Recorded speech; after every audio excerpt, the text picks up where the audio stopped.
Saudações a todos, sejam bem-vindos a mais um vídeo aqui na Simétrico Talks. No vídeo de hoje vamos falar sobre um tema atual, sobre geopolítica, sobre como é que está o mundo atualmente do ponto de vista político e geopolítico. E temos aqui alguém que eu admiro bastante, já conheço de outros tempos e já conversamos também bastante sobre muita coisa, sobre política, sobre economia. É versado em várias áreas. E hoje temos o prazer de receber aqui Efraim Kamate. Então, Efraim, bem-vindo Obrigado, a mais um obrigado. vídeo aqui no nosso canal. A primeira pergunta é: quem é o Efraim? O que é que faz o Efraim? Para quem está a chegar aqui pela primeira vez e nunca ouviu falar de ti, quem é? Bom, eu gosto de me pensar como uma pessoa que tem inclinação para a necessidade de compreender o mundo, compreender o mundo nas suas vastas dimensões. Eh, a nível acadêmico, eu tenho formação em filosofia, é a minha formação de base. Estudei também ciência política na Universidade Agostinho Neto, Faculdade de Ciências Sociais. Tenho formação em teologia, porque a minha formação, assim, no geral, foi feita inicialmente num seminário católico, onde estudei filosofia e teologia, e quando me mudei para Luanda, eu estudei na Universidade Agostinho Neto, ciência política, e é isso. Eu tenho interesse fundamental em filosofia, embora nos últimos tempos eu atue mais como cientista político, mas meu interesse fundamental é filosofia africana. Eu penso numa espécie de projeção de uma proposta de um existencialismo africano baseado na ideia de mundo, de Ubuntu, mais ou menos para refletir a pessoa africana dentro de uma perspectiva muito localizada. Ok. E seria isso. Assim, fiquei bastante interessado, mas acho que isso pode ser algo que podemos falar um pouco a posterior. Mas, assim, começando com o nosso tema, assim, definindo como é que podemos definir política, geopolítica, qual é a diferença entre elas, um pouco de como é que elas também têm o seu campo de atuação, como é que elas estão limitadas de alguma forma. Bom, a reflexão sobre a geopolítica e a política, mais essencialmente, se prefazem, obviamente, dentro de perspectivas muito vastas, não só vastas, mas também muito complexas, olhando um pouco para aquilo que é exatamente também o contributo da própria literatura científica, se pudermos dizer. Política é, assim, eu acho que a base a partir da qual nós sempre definimos qualquer coisa, do ponto de vista científico, é sempre partindo, obviamente, da configuração etimológica das palavras. O sustento que a semântica tem sobre o modo como nós refletimos as coisas a nível científico é muito interessante, sobretudo porque de alguma maneira acaba abrindo um pouco a percepção que nós temos sobre as coisas. E política, como é sobejamente sabido, deriva do grego polis e costuma traduzir essa ideia de cidade.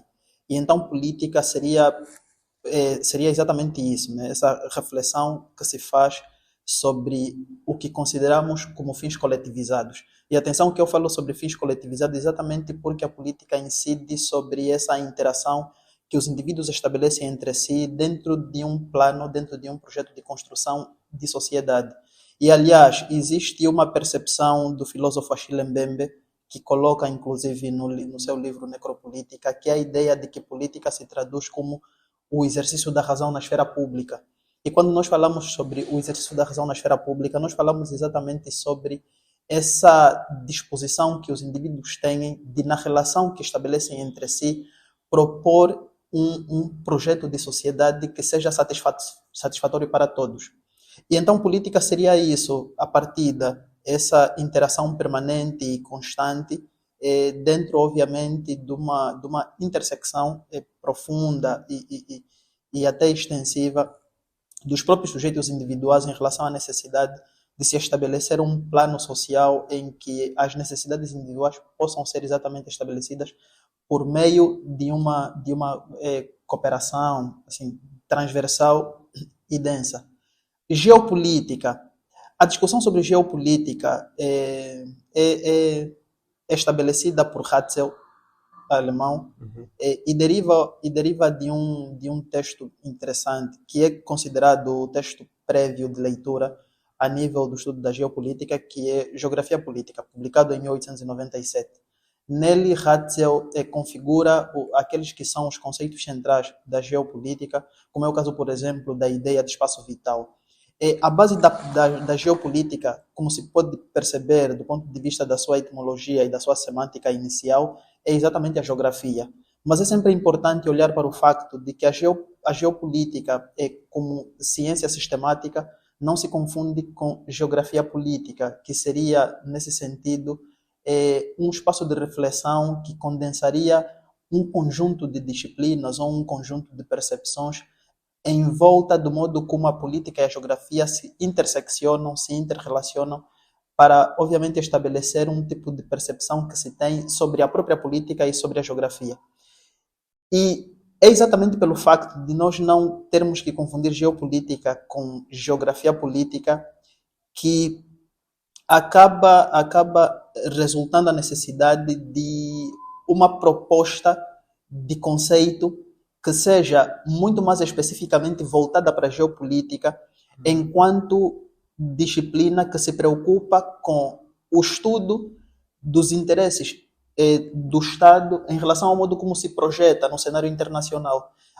A geopolítica seria, portanto, a disciplina, quer das relações internacionais, quer da ciência política, que tem por interesse analisar as conjunturas do ponto de vista do sistema internacional e verificar como é que se podem exatamente projetar os interesses do Estado no modo como o Estado se expande em relação às esferas de influência dentro do próprio sistema internacional.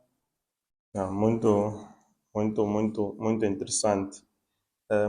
Mas, por exemplo, alguém pode se questionar porque foste um pouco técnico sobre a definição, mas alguém pode se questionar mais, ok, por exemplo, como é que isso se daria, digamos que na prática, no dia a dia, por exemplo, de Angola.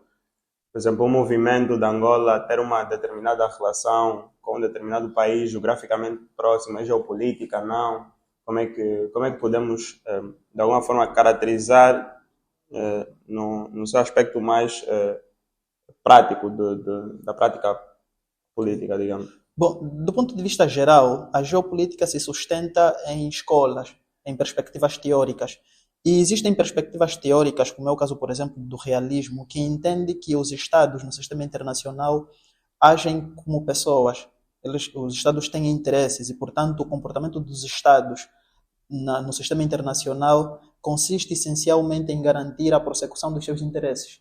Quando nós falamos de geopolítica e falamos do manuseamento dos interesses do Estado em relação ao modo como busca, obviamente, a concretização não só dos interesses estratégicos do próprio Estado em relação a si, mas sobretudo em relação ao modo como se projetando no sistema internacional expande a sua esfera de influência, o que nós dizemos é que quase sempre, a nível do sistema internacional, os interesses são, digamos, excludentes, no sentido de que cada Estado, em relação a determinada esfera de poder, tem um interesse específico que de alguma maneira contraria os interesses de outro Estado. E nesse sentido, há uma espécie de conflito no modo como os Estados se projetam em relação àquela esfera de influência. E o que a geopolítica faz é, por meio, obviamente, do comportamento do Estado, determinar como é que se podem, obviamente, concretizar os interesses do Estado em relação àquela esfera de influência. Então, a geopolítica seria isso, seria um conjunto de ferramentas pragmáticas que acabam, de alguma maneira, traduzindo a disposição do Estado em relação ao modo como concretiza os seus interesses naquelas esferas de poder, naquelas esferas de influência, por exemplo. Vamos observar um caso específico atual, que por exemplo, essa incursão que os Estados Unidos faz a Venezuela, mas também um pouco a incursão da Rússia em relação à Ucrânia. O que nós temos aí é, obviamente, o interesse desses dois Estados em fazer, obviamente, a prossecução dos seus interesses em relação àquelas esferas de influência, em relação àquelas esferas de poder. E geopolítica é exatamente isso, é o modo como os Estados se projetam no sistema internacional para garantir, obviamente, a execução dos seus próprios interesses estratégicos. Mas agora, por exemplo, se eu como um Estado, então vou tentar pegar, imagina, o que está a acontecer com a Rússia e a Ucrânia, né? Esse interesse russo sobre esse território ucraniano se dá apenas na expansão da sua esfera de influência ou se dá também na expansão, digamos que, geográfica, que depois tem como consequência um maior acesso, digamos que, a determinados campos, territórios, principalmente porque diz muito que, por exemplo, no caso da Ucrânia em específico, é muito mais o interesse de ter acesso a determinadas regiões que são importantes, mas também, de alguma forma, demonstrar que existe esse poder, como disseste, né? Expandir a sua esfera de influência. Isso, digamos que, esse agir de um país sobre o outro se dá, primeiramente, por seu aspecto, digamos que geográfico ou de localização, ou e recursos, de alguma forma, Sim. ou ele se dá necessariamente por tentar expandir sempre as suas esferas de influência. Porque eu posso expandir a minha esfera de influência sem necessariamente anexar territórios. Exatamente, sem estar necessariamente geograficamente naquele determinado território. Né? Então, como é que isso se dá sempre, o agir geopoliticamente se dá sempre com querer um determinado território, né? Ou é sempre somente essa expansão da esfera de influência? Bom, existe sempre uma perspectiva binominal, no sentido de que a tradução exata da expansão da influência de um Estado pode, obviamente, se dar dentro de duas perspectivas. Okay. A primeira perspectiva seria, obviamente, essa da anexação de territórios, em que um determinado Estado com mais poder do ponto de vista do complexo industrial militar anexa um território que era independente ou soberano e, a partir desse momento, passa exatamente a ser seu território. Né? Assim, a nível de todas as complexidades, a nível de todas as influências e a nível de todas as implicações que isso obviamente tem. Mas existe uma outra perspectiva, que é a perspectiva da extensão simbólica do poder, que se sustenta, os que estudam relações internacionais e ciência política entendem isso. Isso se sustenta no que teoricamente nós chamamos como soft power. E soft power é mais uma extensão da ideia de cultura do que propriamente da ideia de poder militar como tal, do interesse do Estado em anexar territórios. E isso é interessante na medida em que a cultura é também um fator de poder no sentido de que a cultura não só aliena, mas também determina o próprio espírito e a consciência do poder de um Estado em relação a outros. Há, inclusive, uma colocação muito interessante de um filósofo africano, Kwesi Pra, que diz que quando uma cultura se dilui, o povo cuja cultura se extingue não desaparece fisicamente, transforma-se culturalmente em outro povo. O que significa? Significa que se nós temos a extensão simbólica da esfera de poder de um Estado, do ponto de vista cultural, nessa dimensão do soft power, quer dizer que aquele povo que tinha o seu simbolismo próprio do ponto de vista identitário, culturalmente passa a ser um outro povo. Esse interesse dos Estados Unidos em relação à expansão da sua dimensão simbólica, da sua dimensão cultural, e perceba, por exemplo, que esse interesse dos Estados Unidos de expandir, vamos olhar para Hollywood, né? Essa dimensão dos filmes americanos é também extensão da sua esfera de poder. No modo, obviamente, como acaba influenciando culturalmente os outros povos a se parecerem mais aos Estados Unidos do que a si próprios. Então tem sempre essa perspectiva binominal que acaba exatamente traduzindo um pouco aquilo que é a concretização dos interesses do Estado em relação ao modo como se lança exatamente no próprio sistema internacional. Boa, sim. Como é que tu, como cientista político, olhas para o mundo hoje? do ponto de vista político das relações internacionais, porque diz-se muito que pós-Segunda Guerra Mundial viveu-se um período de não é uma relativa paz, mas teve a criação da ONU e tudo mais, acreditavam que ia chegar um momento em que teríamos, digamos, que uma paz, principalmente pós a queda do Muro de Berlim. Vem a ideia do fim da história, e que as coisas íamos chegar a um estado de relações em que todos os países estariam de alguma forma harmoniosos. Como é que tu olhas hoje para essa questão? Essa ideia está a desaparecer, morreu? Como é que tu olhas? Olha, Bruder, historicamente, o sistema internacional é essencialmente um espaço de concretização de interesses dos Estados. Os Uhum, Estados sempre buscam, dentro do sistema internacional e dentro do modo como se operam no próprio sistema internacional, a concretização dos seus próprios interesses.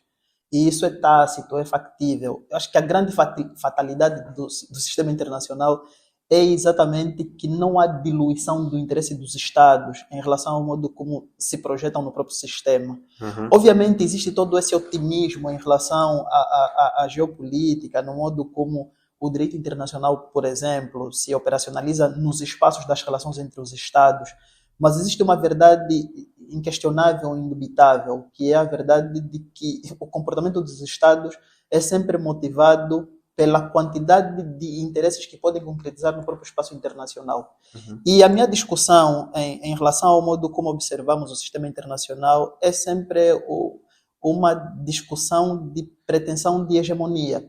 No sentido de quê? No sentido de que, quando nós vamos ler, por exemplo, as grandes teorias das relações internacionais, sobretudo dentro dessas novas perspectivas teóricas, como é o caso da teoria Twain, que é uma espécie de reinterpretação do direito internacional na perspectiva dos países do terceiro mundo, o que nós observamos é essa configuração do sistema internacional em domínios ou em blocos. Wallerstein, por exemplo, fala da teoria do sistema mundo. O sistema mundo seria a construção do sistema internacional em países do centro, países da periferia e países da semi-periferia. O que significa que aqueles países com um complexo industrial militar mais elevado teriam sempre mais poder em relação àqueles países que são mais fragilizados do ponto de vista do complexo industrial militar. Nesse sentido, países como os Estados Unidos, a Rússia, a China e o Irão, que têm, do ponto de vista dos fatores de poder, que são essencialmente o fator econômico, o fator militar, mas também o fator de desenvolvimento cultural, acabariam tendo sempre muito mais espaço nas relações internacionais do que aqueles países que têm mais fragilidade do ponto de vista dos fatores de poder. E então, a própria extensão da esfera de poder no sistema internacional dependeria muito da capacidade de resiliência nacional e securitária que um determinado Estado tem de fazer frente a outros Estados. O que significa que países mais bem preparados, né, países mais desenvolvidos, países com uma resiliência mais forte em relação aos outros, sempre teriam mais poder e sempre teriam um posicionamento mais forte e mais Em seguro relação na aos própria outros. esfera de influência a nível das relações internacionais. Uhum. Olha, tem aqui um tema. Usaste o direito internacional, né, que ficou muito famoso agora, sobre os Estados Unidos quebrou o direito internacional e o direito internacional acabou, mas na verdade o que é isso? O que é e como é que ele atua? Porque parece muito frágil. O que é que tu achas Bom, sobre isso? formalmente, o direito internacional é percebido como o conjunto de regras e normas padrões ou paradigmáticas que regulam as relações entre os Estados no sistema internacional. A relação entre os Estados não só, né? A relação entre os atores internacionais. E nesse Uhum. sentido, nós teríamos, obviamente, os indivíduos, teríamos os próprios Estados e teríamos as organizações internacionais. Do ponto de vista formal, isso é viável. Entretanto, existe a dimensão material do próprio direito Do próprio direito internacional. internacional. E o grande paradoxo disso reside no facto de que o direito internacional se operacionaliza dentro de um espaço essencialmente anárquico. E quando nós falamos de anarquia, a palavra anarquia, do grego enarqué, significa exatamente sem cabeça. Aquilo que não tem direção, que não tem um ator central que determina as coações, que determina as sanções. E a grande fragilidade do direito internacional é exatamente essa. É o facto de que o direito internacional não é um direito essencialmente vinculativo, no sentido de que não tem força, não tem poder, não tem coação, porque não tem estrutura de sanção. A minha percepção pessoal é que o direito internacional acaba sendo mais uma perspectiva teórica convencionada do que propriamente um direito. Na minha ótica, o direito internacional não é direito. E não é direito porque, para mim, a grande prerrogativa do direito é a sua capacidade de força de influência sobre os atores. Como o direito internacional não tem isso, e veja, por exemplo, que os princípios norteadores do direito internacional são a boa-fé, o consentimento, a cortesia. Não tem direito que se sustenta na cortesia, no consentimento, na boa-fé dos atores internacionais em relação ao próprio sistema internacional. Se existe um direito que se sustenta nesses moldes, quer dizer que esse direito acaba sendo muito mais benéfico para aqueles que já têm muito poder e muito menos para aqueles que têm pouco poder. E é exatamente, por exemplo, essa perspectiva de Anthony Enghi, que é a ideia de que o direito internacional acaba sendo um instrumento de facilitação da extensão da esfera de poder dos países que têm muito mais força e muito mais poder militar em relação aos outros países que têm muito mais fragilidade nas relações que os Estados estabelecem entre si, nas próprias relações internacionais. Ainda bem que tu gastas nesse ponto, porque eu quis justamente fazer essa questão. Se achas que, como muita gente também já apontou, com uma determinada visão política também, que diz que o direito internacional e essas organizações internacionais são simplesmente costelas, ou seja, extensões desses já países ditos do centro, né? Os grandes países que têm muita influência. Tu acreditas que é exatamente isso que acontece ou não? Qual é a tua visão relativamente a isso? Bom, os cenários ocorridos no sistema internacional confirmam isso. Uma coisa é inquestionável, é que os que estudam relações internacionais e ciência política têm um único instrumento de análise. E o instrumento de análise é a própria realidade. É o modo como a realidade se operacionaliza dentro das relações entre os Estados. E é exatamente por causa disso que a matéria auxiliar mais importante das relações internacionais de ciência política é história. Exatamente para compreender como é que, do ponto de vista das relações dos Estados, existem subsídios importantes que podem ser usados para compreender o presente do sistema internacional. E é exatamente a partir dessa lógica que eu entendo, olhando para a tua questão, que o direito internacional acaba sempre se constituindo como um instrumento de sobreposição para garantir o que Carlos Bourdieu chama de extensão do facto colonial, colonização generalizada, que é para estabelecer uma espécie de dependência, submissão e dominação dos Estados mais potentes, mais militarmente preparados sobre os mais despreparados. Né? E é exatamente essa visão que eu tenho no modo como traduzo isso. Do ponto de vista da discussão das relações internacionais, existe uma abordagem sobre o modo como o próprio sistema internacional se configura do ponto de vista de ordem. Né? E nós temos essencialmente três grandes perspectivas, que seriam a perspectiva unipolar, que é essa perspectiva que engrenou significativamente depois da Guerra Fria, sobretudo com a dissolução da União das Repúblicas Socialistas Soviéticas em 1991. Mas nós temos outras perspectivas teóricas que são, por exemplo, a perspectiva da multipolaridade, que é essa perspectiva que tem sido discutida, que é mais do interesse da China e da Rússia, no sentido de retirar os Estados Unidos desse espaço hegemônico que conquistou depois da Guerra Fria. Mas nós temos uma perspectiva que é uma perspectiva de interesse estadunidense, que é a chamada perspectiva unimultipolar. A perspectiva unimultipolar é a perspectiva dos Estados Unidos, estabelecido como uma potência hegemônica sobre todas as outras, E as outras potências, como é o caso da China, do Japão, da Rússia, do Irão, da Índia, se estabelecerem como uma espécie de potências intermédias que fazem esse jogo da periferia da periferia para o centro e da periferia para da semi-periferia para o centro e da semi-periferia para a periferia verdadeiramente dita.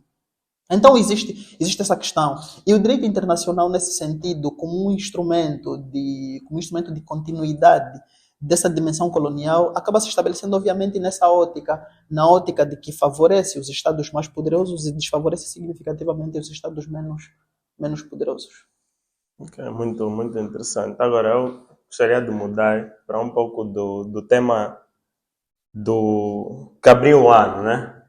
Que abriu o ano, que foi a retirada do presidente Maduro da Venezuela, né? Sobre a justificação de que está sob procura por narcotráfico, né? Então, gostaria que falasse um pouco do que é a Venezuela primeiro, porque existe um certo apetite que é muito natural das pessoas acharem que a história começou agora, que o Trump chegou, mas como é que se chega a esse período, né? Como é que sai da Venezuela, que era um dos países mais ricos da América Latina no século XX, para chegar até Maduro, né? O que é que aconteceu? Como é que aconteceu essas relações com os Estados Unidos? E como é que chega até o ponto dos Estados Unidos entrar num país, tirar o presidente e ir embora? Dizer que agora o país está sobre a minha jurisdição. Como é que se dá isso? Bom, eu queria começar respondendo essa pergunta.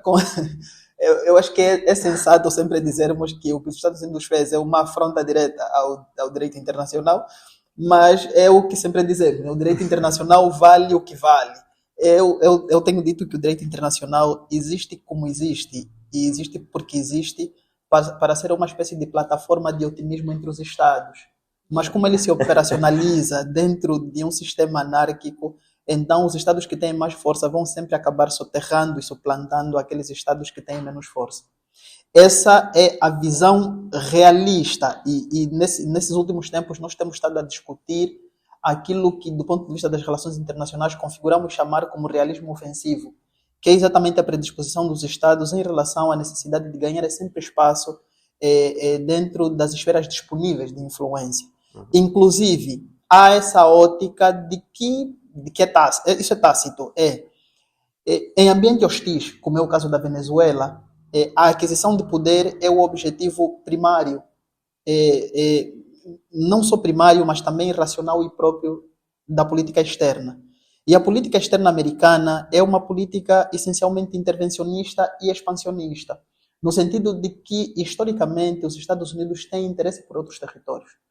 Exatamente porque se estabeleceu dentro de uma perspectiva hegemônica e é a partir dessa perspectiva hegemônica que traduz e operacionaliza a sua política externa. A Venezuela, vou me escusar de fazer aprofundamentos muito históricos, né, sobretudo dessa dimensão colonial em relação à Espanha e em relação ao modo como Simón Bolívar, de alguma maneira, acabou estabelecendo aquela que ficou conhecida historicamente como a Venezuela que nós sabemos hoje. E me voltar um pouco para essa posição de Chávez e depois para Maduro. Que a Venezuela, quando se estabeleceu, depois que Chávez tomou o poder na Venezuela, a Venezuela realmente começou a engrenar para uma ótica em que pudesse estabelecer linhas de desenvolvimento muito seguras. E foi nesse espírito que Chávez entende então estatizar ou nacionalizar os grandes investimentos de petróleo, né? A indústria petrolífera, que era essencialmente dominada pelos Estados Unidos, tendo causado, obviamente, grandes prejuízos aos Estados Unidos da América. E, obviamente, esse processo todo de nacionalização trouxe algum ressentimento dos Estados Unidos, que entendia a América Latina e a Venezuela como um espaço de influência muito significativo para si. não só do ponto de vista econômico, mas também do ponto de vista da dimensão securitária. A segurança dos Estados Unidos, de alguma maneira, no modo como os próprios estadunidenses entendem, acaba sendo profundamente determinada pelo modo como os Estados Unidos se relacionam com outros estados, sobretudo do ponto de vista geográfico. E a Venezuela, nesse sentido, pelo fato exatamente de estar naquele espaço entre o Caribe e o Pacífico, acaba tendo uma influência muito grande sobre os Estados Unidos. Os Estados Unidos é uma potência não só continental, mas também marítima. E isso faz com que tenha muito interesse, obviamente, naquela região. Esse ressentimento que os Estados Unidos teve por causa dessa nacionalização da indústria petrolífera acabou, obviamente, colocando a Venezuela dentro daqueles sujeitos que eram do interesse americano. E é importante considerar o facto de que, embora nós tenhamos essa condenação toda do direito internacional e das organizações internacionais em relação à incursão que os Estados Unidos faz, existe uma justificativa lógica dos Estados Unidos na incursão que fez a Venezuela, embora obviamente não seja uma justificativa legal, né? Mas é importante considerar o facto de que a política externa não só a política externa, mas a própria política em si não se esgota na lei. E Adriano Moreira costumava dizer isso, a lei não é o limite da política, no sentido de que a política superabunda sempre essa perspectiva da lei. E, aliás, há um autor muito famoso nas relações internacionais, e no estudo da ciência política, Clausewitz, que dizia exatamente que a guerra é a continuidade da política por outros meios, né?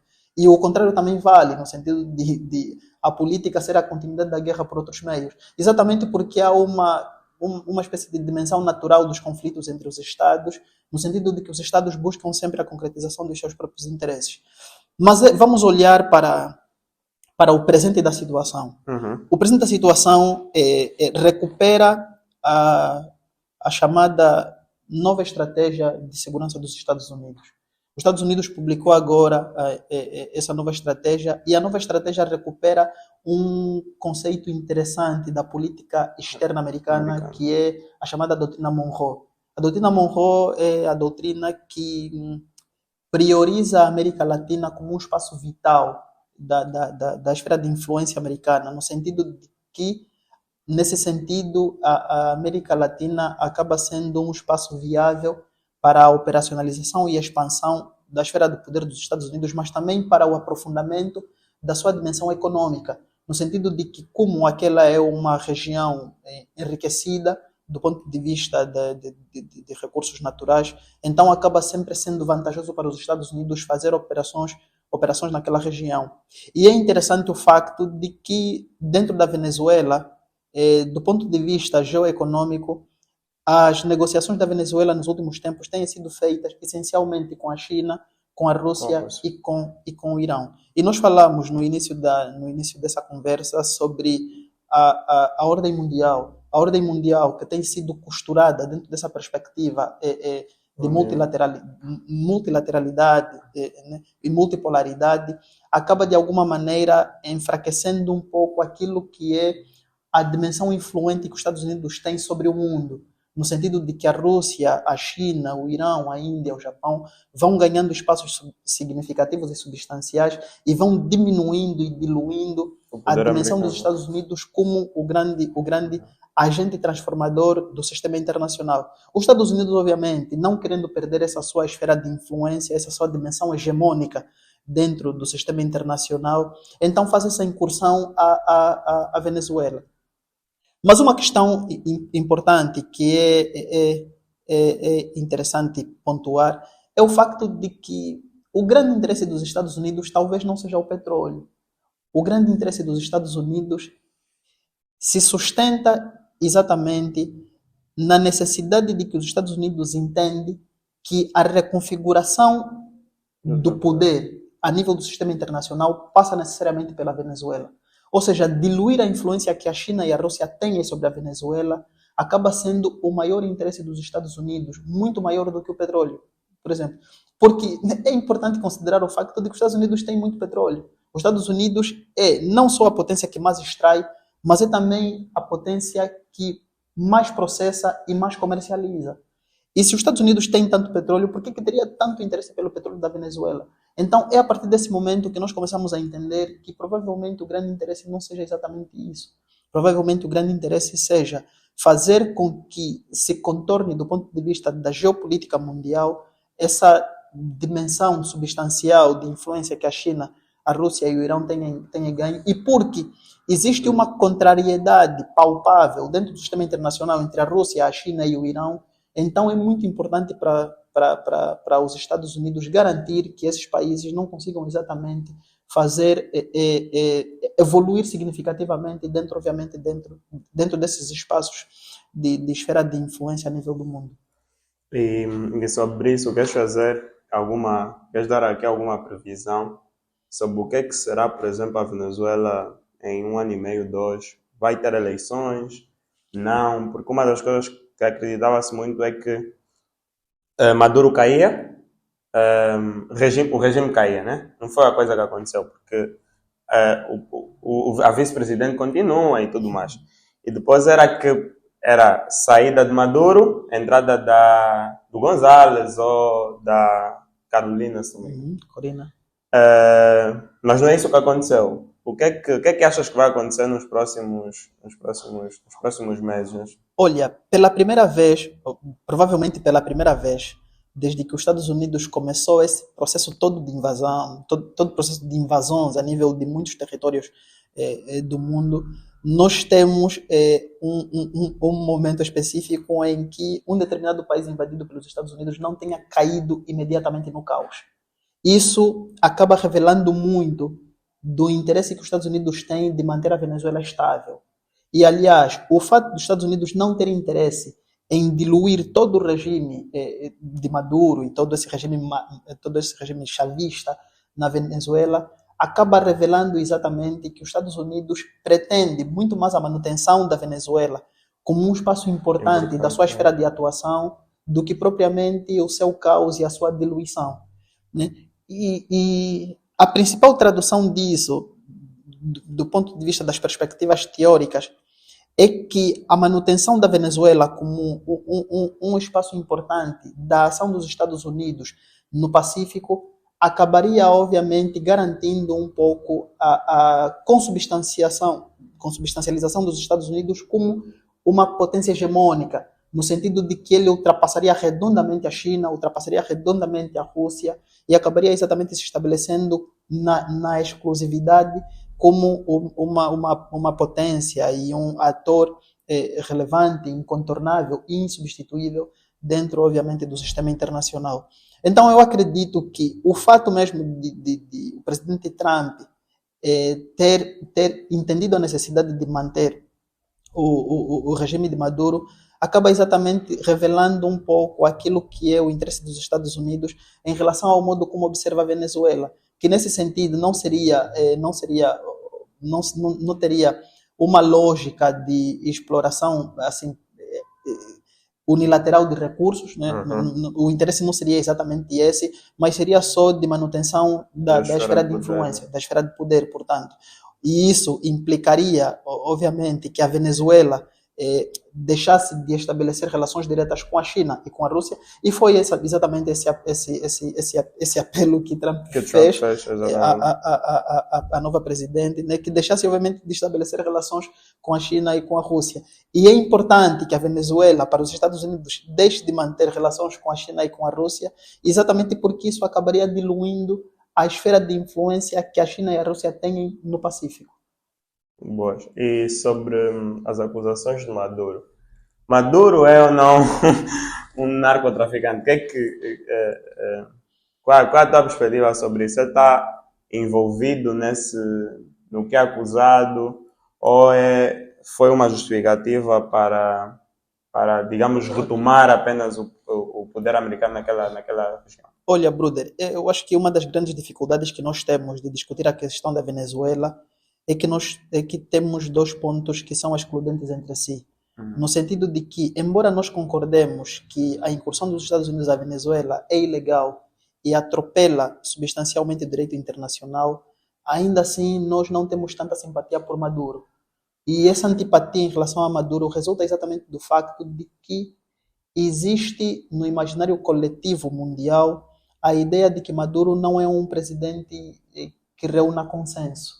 E não Ele reúne não era consenso. presidente para muitos países, não é? Exatamente. Veja que, por exemplo, o presidente Lula da Silva, que foi um dos primeiros a condenar o ataque dos Estados Unidos, foi também um dos presidentes que não aceitou, não legitimou exatamente a subida de Maduro como presidente nas últimas eleições.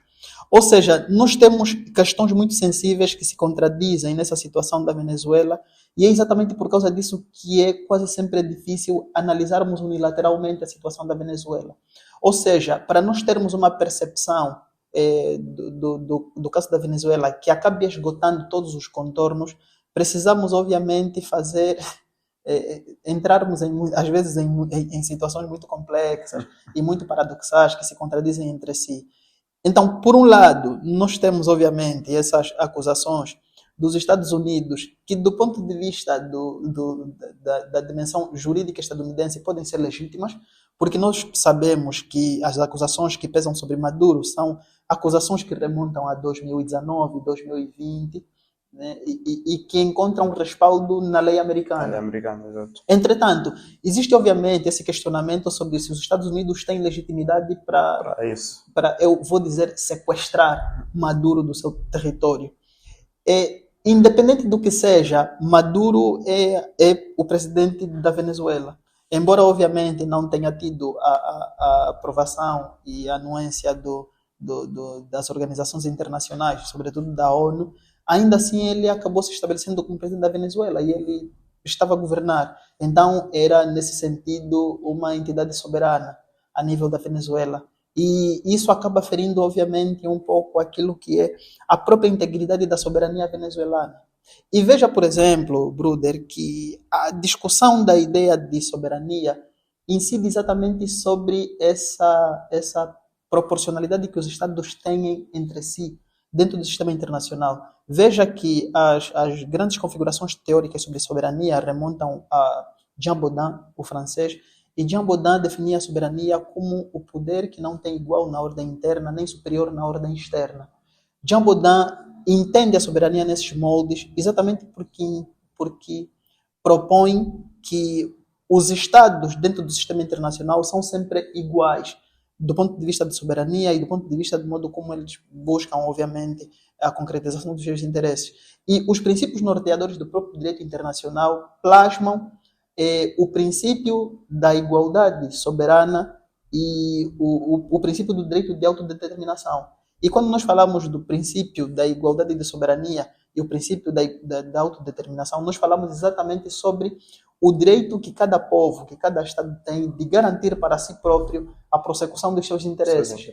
Os Estados Unidos, nesse sentido, nessa incursão que faz a Venezuela, acaba ferindo e minando significativa e substancialmente essa dimensão da igualdade e da autodeterminação do Estado venezuelano, no modo, obviamente, como se relaciona com o próprio Estado venezuelano. Então, existe essa questão sensível que acaba tendo um pendor muito paradoxal, considerando o facto de que, se por um lado nós somos muito favoráveis ao derrubo de Maduro, ainda assim devemos reconhecer a honestidade de que o melhor caminho para fazê-lo não é, obviamente, os Estados Unidos sequestrando Maduro e minando completamente aquilo que é a soberania do Estado venezuelano. É bem complexo, né? Porque eu também já vi algumas pessoas a dizerem que, mas como é que se tira, como é que ele podia sair do poder, né?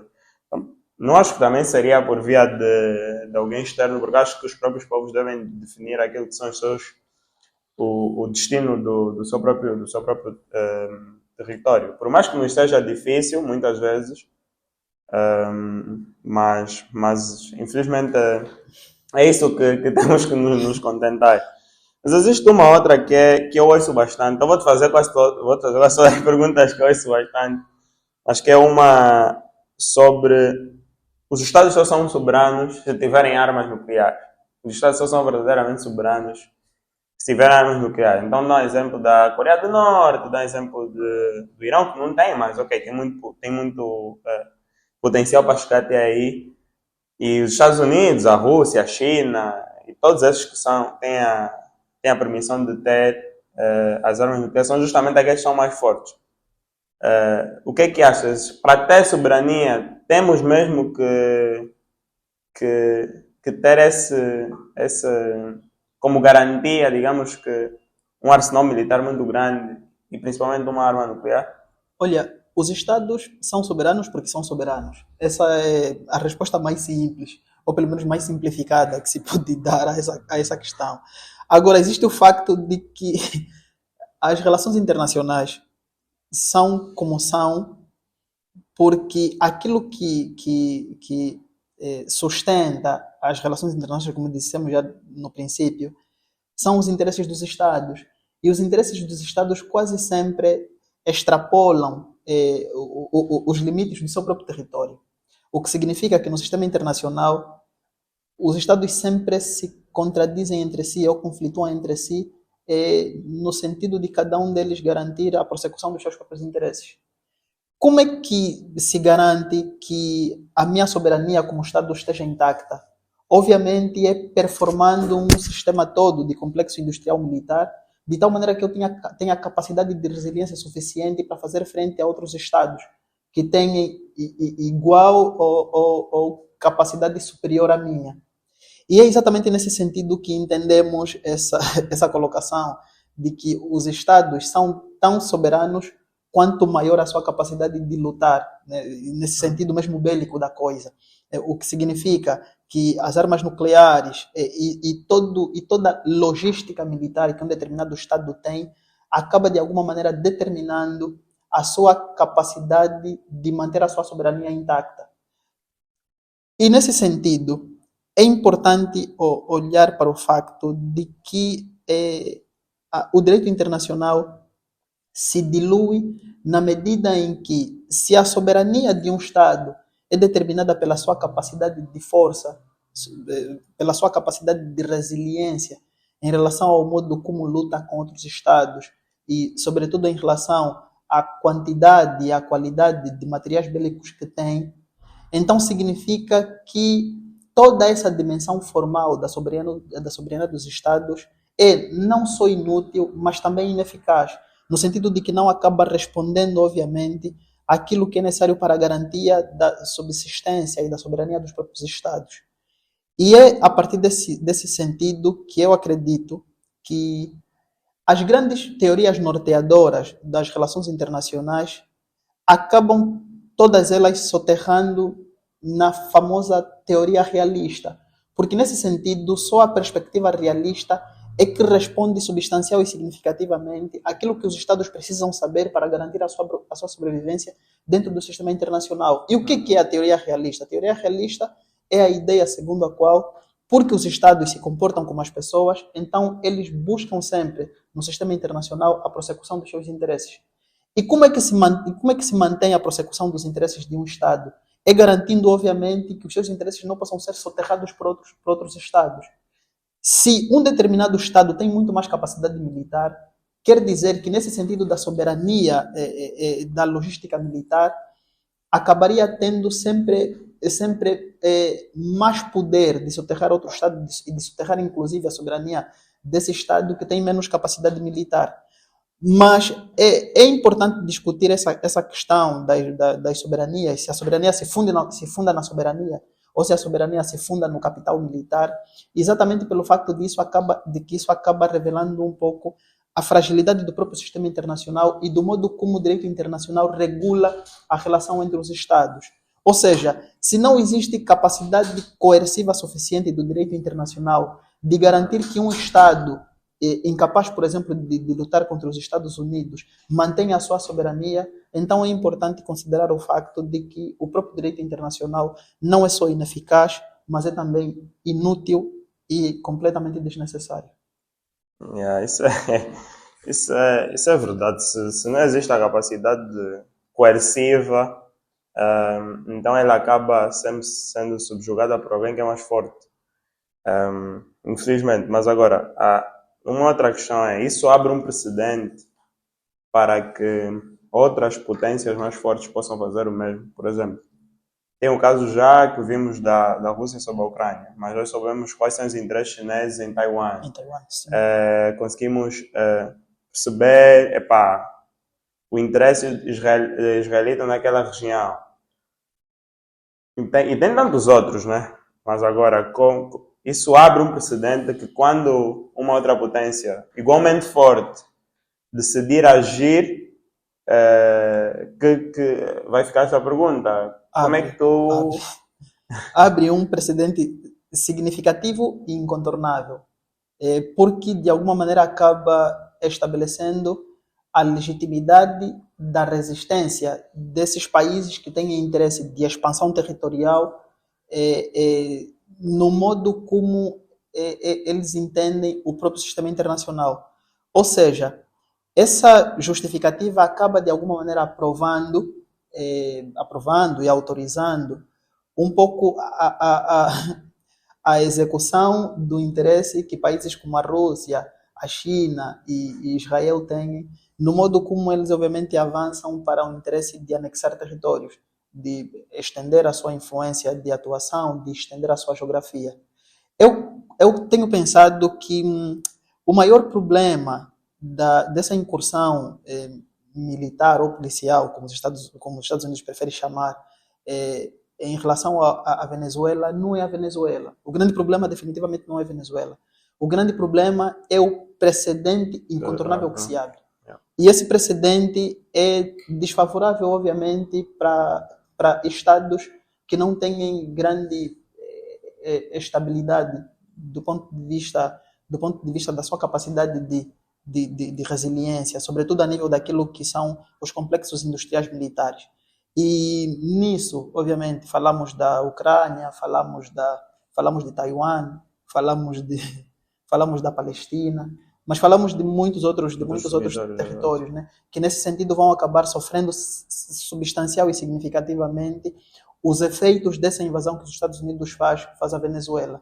Porque existe, obviamente, uma legitimidade que se impõe da parte da Rússia, da parte da China, no sentido de eles agora se sentirem, obviamente, no direito de fazerem as incursões que quiserem, porque o direito internacional e a própria ONU já não são limites tangíveis para, obviamente, inviabilizar a sua ação em relação a esses territórios. Então, é um precedente preocupante, incontornável e substancial, que acaba estabelecendo uma nova percepção, não só do próprio direito internacional, mas também do modo como, do ponto de vista do sistema internacional, os Estados se relacionam entre si na medida em que um Estado acaba sendo um entrave para outro Estado na prossecução dos seus interesses. E como agora nós não vamos ter isso, porque não há legitimidade para reclamar do fato de a Rússia fazer incursão na Ucrânia ou da China fazer incursão em Taiwan, então nós temos um espaço aberto para as invasões, para as anexações, e há um perigo todo disposto para países que não têm, portanto, capacidade substancial de fazer frente a esses países que têm mais poderio militar. E os países africanos, nesse sentido, acabam sendo os países mais perigados, porque são os países mais enfraquecidos do ponto de vista do complexo industrial militar. São países, primeiro, que não têm capacidade de resiliência para garantirem só por si a sua própria soberania e a proteção da integridade do seu território, mas também porque, do ponto de vista das negociações em bloco, né, do ponto de vista das questões regionais, as nossas fronteiras acabam sendo um espaço muito, muito, muito favorável para que os conflitos que acontecem em uma determinada região acabem, obviamente, tendo resultado em outra região. Em relações internacionais, nós chamamos essa questão de dilema de segurança, que é, por exemplo, o facto de os conflitos no Congo terem efeitos diretos sobre o território angolano. Então, o modo como o próprio dilema de segurança, que é abordado por Baribusa, vai tendo efeitos significativos em regiões transversais, acaba sendo uma ameaça significativa, obviamente, dentro desse precedente que os Estados Unidos abre a partir da incursão que faz na Venezuela. Agora uma pergunta que gostaria que respondesse de forma De alguma forma breve, né? Estamos perto de uma, de uma, de um conflito generalizado, de uma terceira guerra mundial, ou não? Porque tem algumas características das guerras passadas, né? Das guerras mundiais passadas. Foi um pouco disso, você anexa um pouco daqui, as relações começam a ter tensões, tem a questão dos blocos. Acreditas Olha, que estamos assim, próximos de hoje, cada vez mais próximo de uma terceira guerra mundial?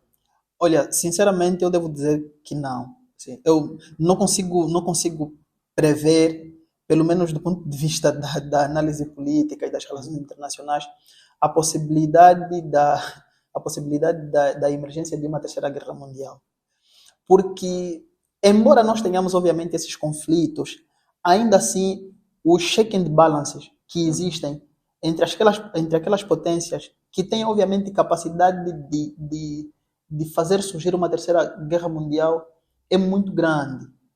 A Rússia acaba sendo um grande entrave para os Estados Unidos, os Estados Unidos acaba sendo um grande entrave para a China e vice-versa. E é exatamente por causa desse check and balance que existe entre essas potências que a possibilidade da emergência de uma terceira guerra mundial acaba tendo uma implicação muito mínima.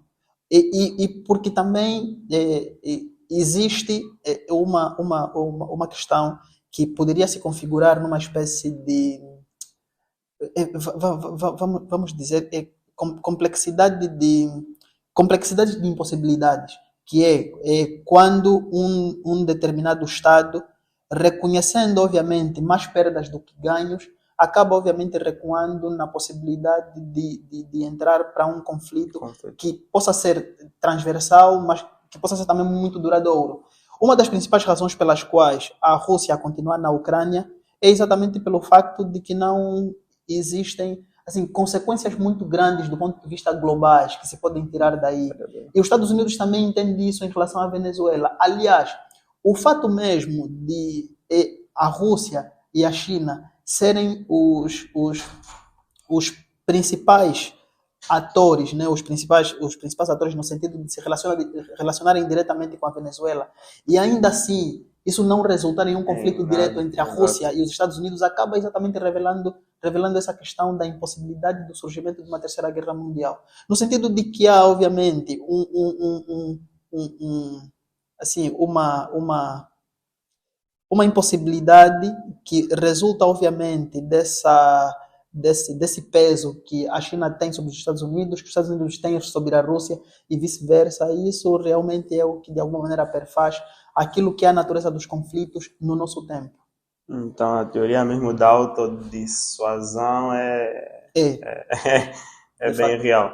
Agora, já estamos assim a fechar, mas eu tenho, antes de ir para aquilo que é a característico aqui do canal, eu queria voltar, que falasses um pouco brevemente, sobre aquilo que tu disseste, que antes de seres um cientista político, tens a filosofia como o teu norte e usaste principalmente os estudos da filosofia africana e uma filosofia em específico. Querias falar do que é isso que estás aí a bolar na tua cabeça, que tens estudado? Ok. Bom, filosofia. Filosofia é. Eu entendo a filosofia como a expressão máxima da minha humanidade. E eu entendo isso porque acredito numa coisa que Carl Sagan dizia. Carl Sagan dizia, na busca pela verdade, na busca pelo conhecimento que transforma, nós não estamos sozinhos. A luta que travamos é a continuidade da luta de toda a humanidade. E quando eu entendo que a luta que eu travo é a continuidade da luta de toda a humanidade, percebo que há uma herança epistêmica muito grande que me antecede e sobre a qual eu preciso trabalhar. Mas uma grande preocupação que eu tenho é a preocupação de trabalhar sobre percepções localizadas. E quando eu falo sobre percepções localizadas, falo exatamente de entender o mundo a partir da minha própria mundividência, a partir do meu microcosmo. Né? Porque existe, obviamente, o Kant chama de Weltanschauung, né? Que é a visão de mundo. Mas essa visão de mundo, às vezes, precisa deixar de ser uma visão transversal, global, e precisa ser necessariamente uma visão situada. O moçambicano Régio Conrad chama isso de epistemologia dos saberes situados, que é a ideia de pensarmos os nossos conhecimentos a partir de uma lógica em que nós nos entendamos como partícipes e como integrantes de uma lógica não só cultural, mas identitária e ontológica própria. E como eu sou africano, eu tenho sempre a preocupação de entender o que quero conhecer a partir de uma lógica que justifique, obviamente, a minha pertença dentro dessa panorâmica de cosmovisão africana.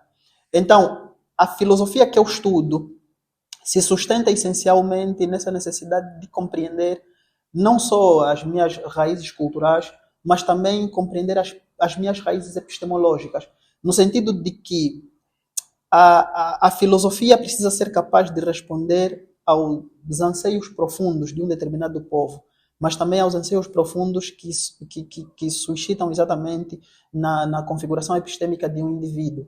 E isso faz com que o meu interesse pela filosofia seja um interesse não só de percepção individual, mas também de percepção coletiva.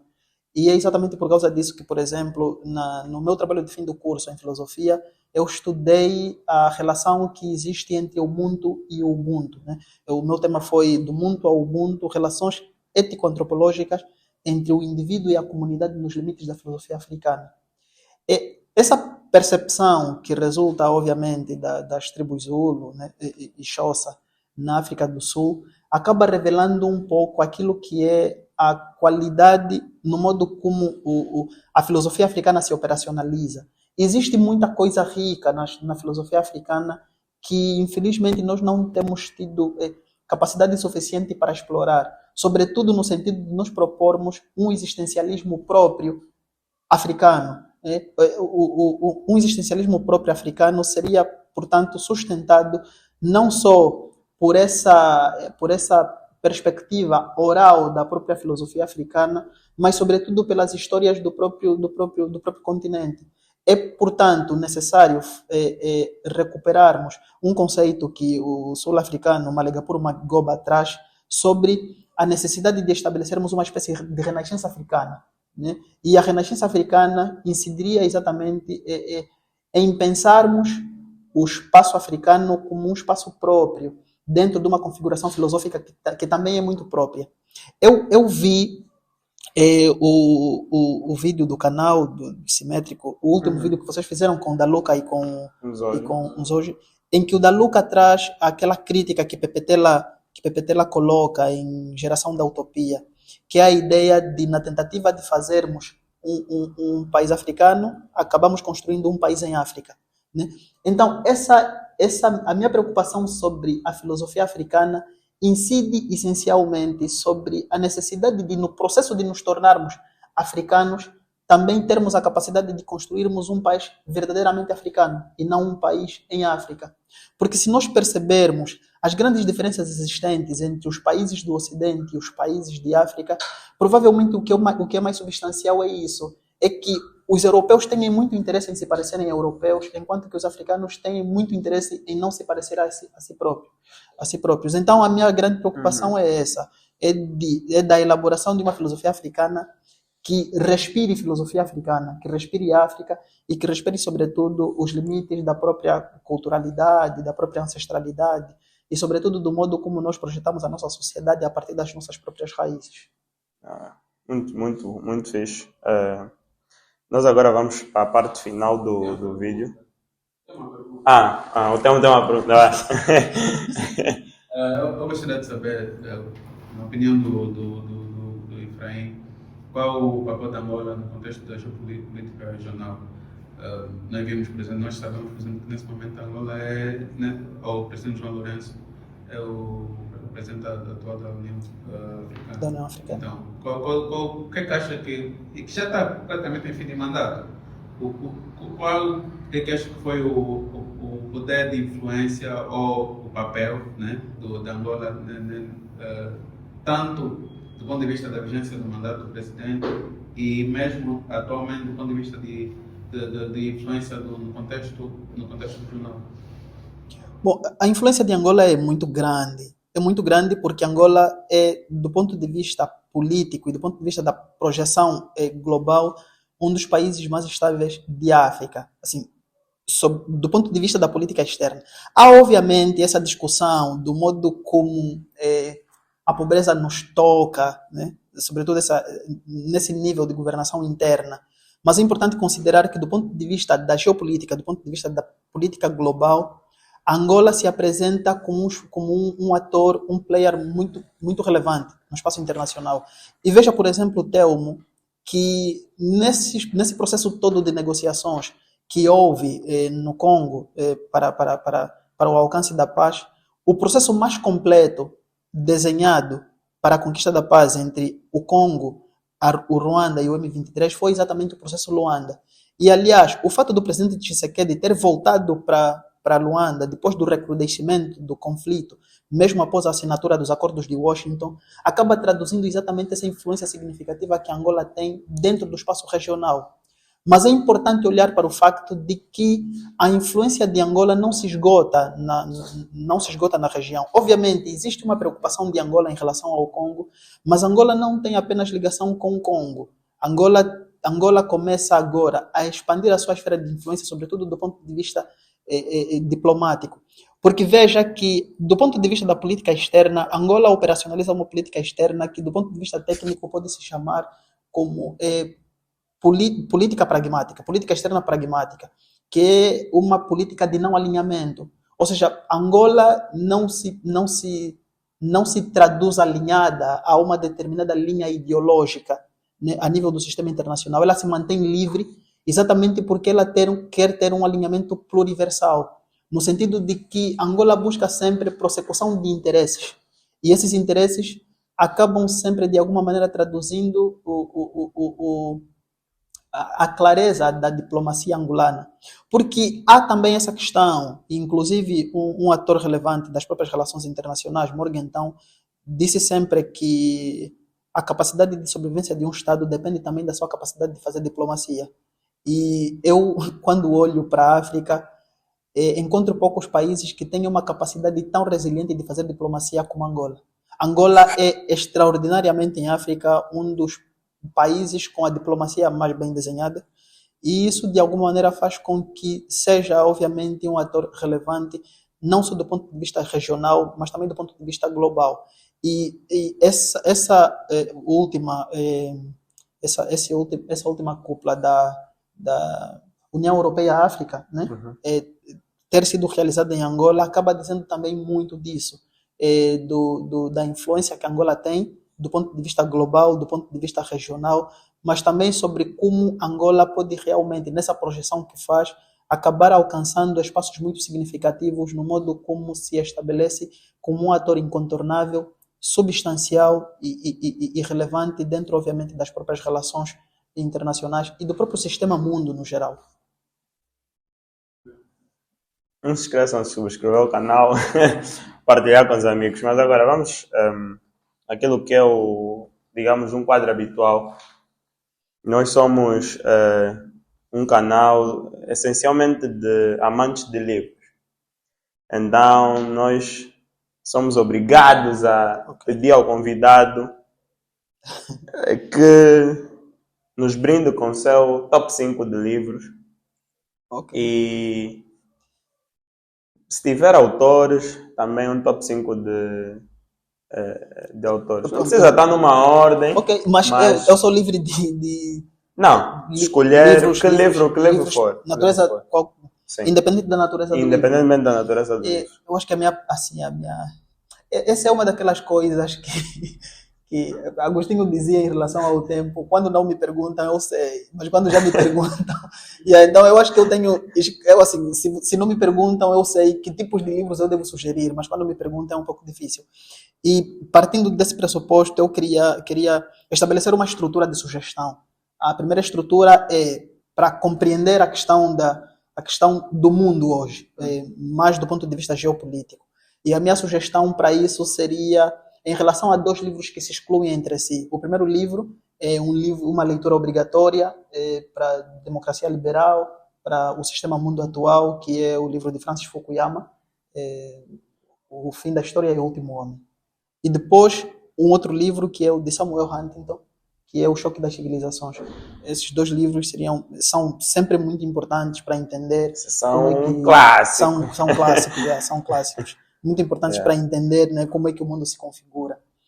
E assim, eu gosto de literatura, eu gosto de filosofia, e aí então eu não queria deixar de sugerir livros relacionados à filosofia. Eu vou sugerir livros que moldaram o modo como eu vejo o mundo, o modo como eu me vejo a mim mesmo. E um desses primeiros livros seria O Retrato de Dorian Gray, Oscar Wilde, Oscar Wilde. O Retrato de Dorian Gray. Um segundo livro seria A Revolução dos Bichos, também conhecido como A Revolução dos Porcos, né, de George Orwell. George Orwell. E falta um. Hold on. Yeah. E assim eu tô assim numa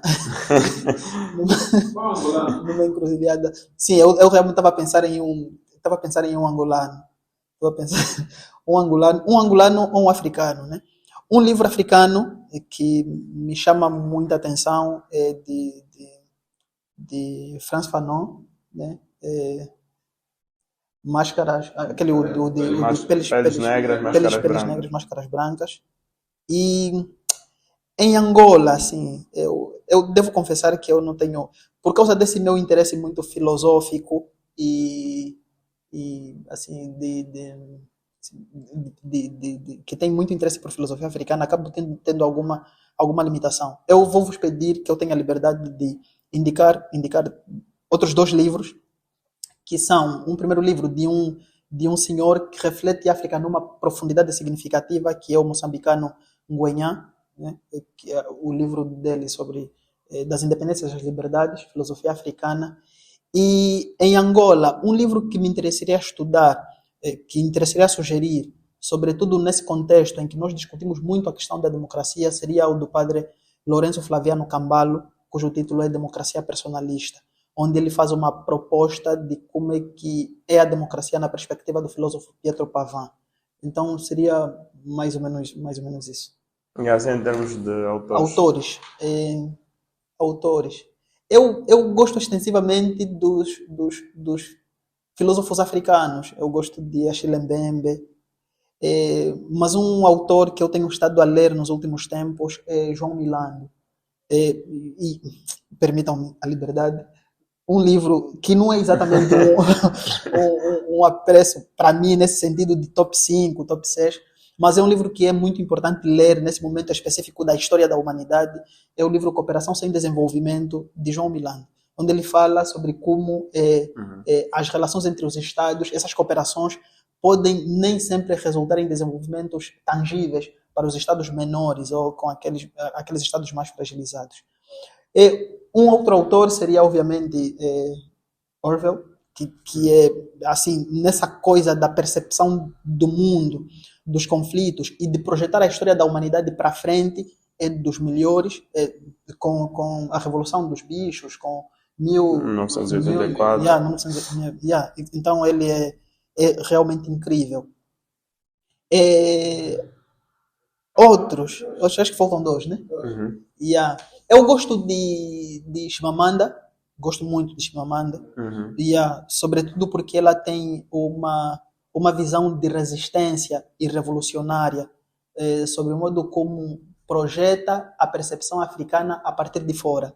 Então eu gosto muito de Chimamanda. E um último autor seria, obviamente, Achille Mbembe, né? Como estudante de política, eu não posso não citar Achille Mbembe, que é provavelmente o principal construtor das ideias de resistência em relação a essa perspectiva de hegemonia de determinados países, determinadas culturas em relação a outras. Muito obrigado, Efraim, por ter aceitado o nosso convite. Foi uma honra ter-te aqui. Foi uma conversa completa, então fico muito feliz por ter aceitado o nosso convite. A vocês aí, subscrevam o canal, partilhem com os amigos Muito obrigado por chegarem até aqui no vídeo e até o próximo vídeo. Feliz ano novo a todos vocês.